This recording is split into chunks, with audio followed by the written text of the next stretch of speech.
Movie की शुरुआत होती है मैक से, जो एक पेशेवर हत्यारा था। कुछ समय पहले उसने एक खिलौना फैक्ट्री के मालिक की बेरहमी से हत्या कर दी थी। उस रात फैक्ट्री के अंदर मौजूद खिलौना सैनिकों ने अपनी छोटी छोटी आंखों से पूरी घटना देखी थी। अपने मालिक की मौत का बदला लेने के लिए उन खिलौनों ने एक खतरनाक योजना बनाई। वे खुद को एक पार्सल में पैक करके मैक के घर भेज देते हैं। जब पार्सल उसके घर पहुंचता है तो मैक अपनी आदत के मुताबिक पूरी सावधानी बरतते हुए उसे खोलता है। अंदर उसे कई खिलौना सैनिक दिखाई देते हैं। पहली नजर में सब कुछ बिल्कुल सामान्य लगता है, इसलिए वह ज्यादा ध्यान नहीं देता। कुछ देर बाद वह उन्हें वहीं छोड़कर किचन में चला जाता है और आराम से बैठकर ड्रिंक पीने लगता है। अचानक घर के अंदर एक जोरदार धमाके की आवाज गूंजती है। आवाज सुनते ही मैक सतर्क हो जाता है और तुरंत लिविंग रूम की तरफ दौड़ता है। लेकिन जैसे ही वह पार्सल के पास पहुंचता है, उसकी आंखें हैरानी से फैल जाती हैं। कुछ ही देर पहले डिब्बे में रखे सारे खिलौना सैनिक गायब हो चुके होते हैं। वह समझने की कोशिश ही कर रहा होता है कि अचानक उसके पैर में भयानक दर्द उठता है। नीचे देखने पर पता चलता है कि एक छोटे खिलौना सैनिक ने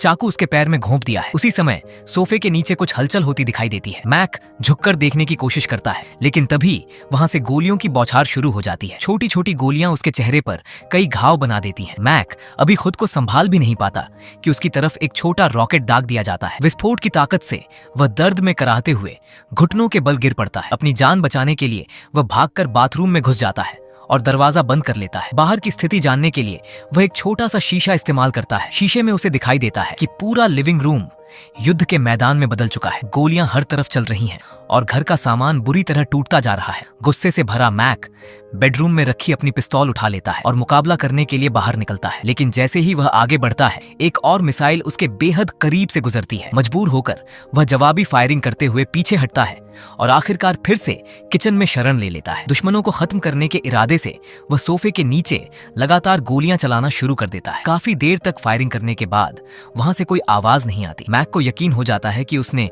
सभी खिलौना सैनिकों का काम तमाम कर दिया है। लेकिन जैसे ही वह सोफा उठाता है, उसके होश उड़ जाते हैं। नीचे सैकड़ों खिलौना सैनिक मौजूद होते हैं। वे पूरी तरह किसी प्रशिक्षित सेना की तरह संगठित नजर आते हैं। कुछ सैनिक अपने घायल साथियों का इलाज कर रहे होते हैं, जबकि कुछ छोटी सैन्य गाड़ियों में बैठकर पीछे हटने की तैयारी कर रहे होते हैं। इसी बीच एक बहादुर सैनिक मैक पर हमला करने की कोशिश करता है, लेकिन मैक उसे अपने पैर के नीचे कुचल देता है। दूसरा सैनिक वहां से भागने का प्रयास करता है, मगर उसका भी अंत हो जाता है। अपने साथियों को मरते देखकर बाकी सैनिक एक साथ हमला बोल देते हैं। मैक मजबूरी में ताबड़तोड़ गोलियां चलाता है और बड़ी संख्या में सैनिकों को खत्म कर देता है। तभी अचानक 3 खिलौना युद्धक हेलीकॉप्टर हवा में उड़ते हुए उसकी तरफ आते हैं और उस पर मिसाइलों की बरसात शुरू कर देते हैं। एक हेलीकॉप्टर का घूमता हुआ पंखा उसके चेहरे को घायल कर देता है। हर हेलीकॉप्टर में 2 पायलट और एक गनर मौजूद होता है। तीनों हेलीकॉप्टर मिलकर इतना जबरदस्त हमला करते हैं कि मैक के लिए सिर उठाना भी मुश्किल हो जाता है। गोलियों और धमाकों से बचने के लिए वह एक बार फिर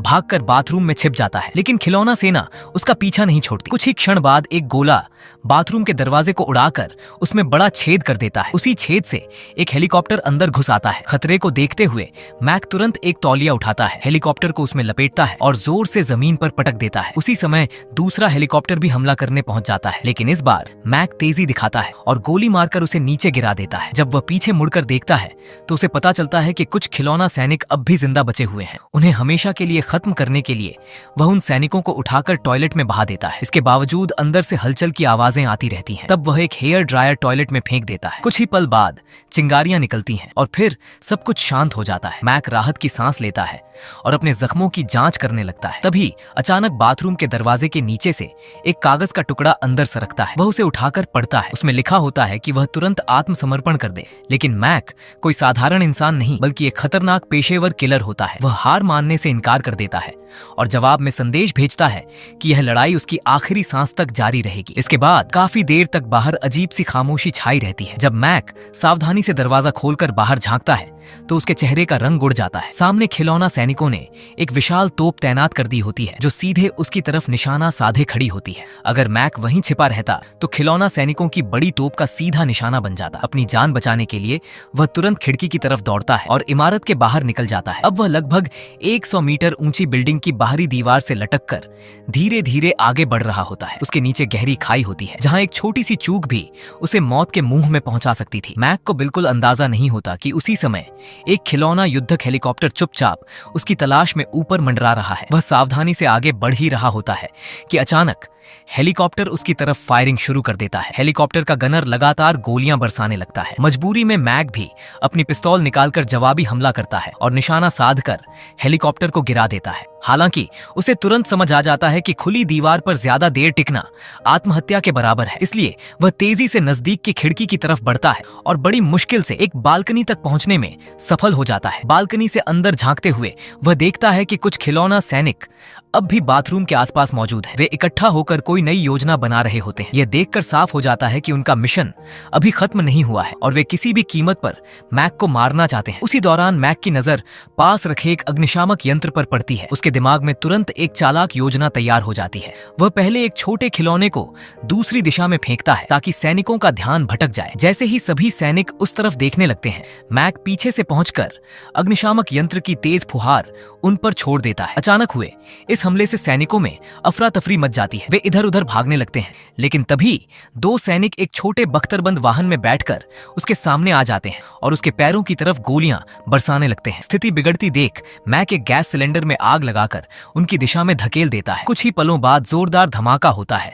और वह छोटा वाहन पूरी तरह तबाह हो जाता है, लेकिन इसके बावजूद और सैनिक मौके पर पहुंच जाते हैं। अब मैक पूरी ताकत से पलटवार शुरू कर देता है। वह आग का इस्तेमाल करके कई सैनिकों की आगे बढ़ने की कोशिश नाकाम कर देता है। इसके बाद रसोई से एक बेलन उठाता है और नजदीक आने वाले सैनिकों को कुचलना शुरू कर देता है। बाकी सैनिक गोलियों और धमाकों के बीच यह समझ ही नहीं पाते कि मैक कहाँ है। जब वे चारों तरफ उसे ढूंढ रहे होते हैं, तब तक वह चुपचाप उनके पीछे पहुंच चुका होता है। फिर वह एक एक करके सभी सैनिकों को खत्म कर देता है। ये सुनिश्चित करने के लिए कि वे दोबारा सक्रिय न हो सके, वह उनके शरीर के हिस्से अलग कर देता है और उन्हें ओवन में डालकर नष्ट कर देता है। अब उसे लगने लगता है कि आखिरकार यह खतरनाक लड़ाई खत्म हो चुकी है। काफी देर तक लगातार लड़ने के बाद वह आराम करने का फैसला करता है और गर्म पानी में बैठकर अपने शरीर को राहत देना चाहता है। लेकिन तभी अचानक उसकी कलाई पर किसी तेज चीज का वार होता है। दर्द से वह चौंक जाता है और समझ जाता है कि कुछ खिलौना सैनिक अभी भी जिंदा है। वह जल्दी से अपने घाव पर पट्टी बांधता है और फैसला करता है कि अब इस घर को छोड़ देना ही बेहतर होगा। लेकिन बाहर निकलना उतना आसान नहीं होता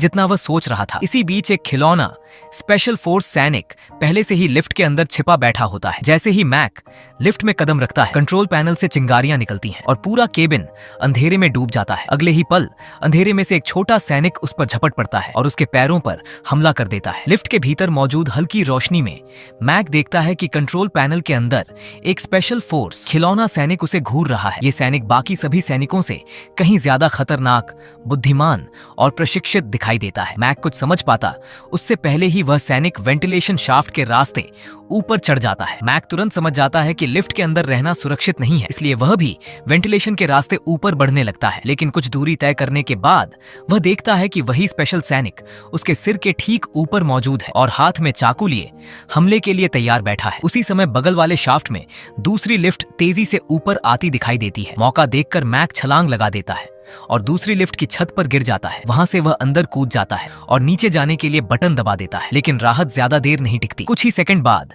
स्पेशल सैनिक भी उसी लिफ्ट में पहुंच जाता है और सीधे उसके सीने पर चढ़कर हमला शुरू कर देता है। दोनों के बीच भयंकर हाथापाई होती है। काफी संघर्ष के बाद मैक उसे पकड़कर दूर फेंकने में सफल हो जाता है। जैसे ही लिफ्ट का दरवाजा बंद होने लगता है, मैक एक बार फिर चाल चलता है और खुद को घायल दिखाते हुए मरने का नाटक करने लगता है। जैसा उसने सोचा था, सैनिक उसकी ओर बढ़ता है, लेकिन अगले ही क्षण मैक अचानक उसे पकड़ लेता है और पूरी ताकत से बंद होते दरवाजे की तरफ धक्का दे देता है। सैनिक दरवाजे को रोकने की पूरी कोशिश करता है, लेकिन उसकी ताकत ज्यादा देर तक साथ नहीं देती। आखिरकार लिफ्ट का दरवाजा पूरी तरह बंद हो जाता है और वह स्पेशल सैनिक बुरी तरह कुचल जाता है। मैक राहत की सांस लेता है। उसे यकीन हो जाता है कि आखिरकार आखिरी दुश्मन भी खत्म हो चुका है और यह लंबी लड़ाई अब समाप्त हो गई है। लेकिन तभी कुचले हुए सैनिक के बैग से लगातार पीप पीप की आवाज आने लगती है। मैक चौंक कर बैग खोलता है और अंदर झांकता है। वहां एक माइक्रो बम सक्रिय अवस्था में रखा होता है। कुछ समझने या प्रतिक्रिया देने का समय मिले उससे पहले ही जोरदार विस्फोट हो जाता है। इस बार मैक खुद को नहीं बचा पाता। धमाके के साथ उसकी और खिलौना सेना की यह अविश्वसनीय, खतरनाक और बदले से भरी मूवी हमेशा के लिए समाप्त हो जाती है। दोस्तों, अगर आपको वीडियो पसंद आई हो तो वीडियो को लाइक और चैनल एस वाई रोमान को सब्सक्राइब जरूर करें।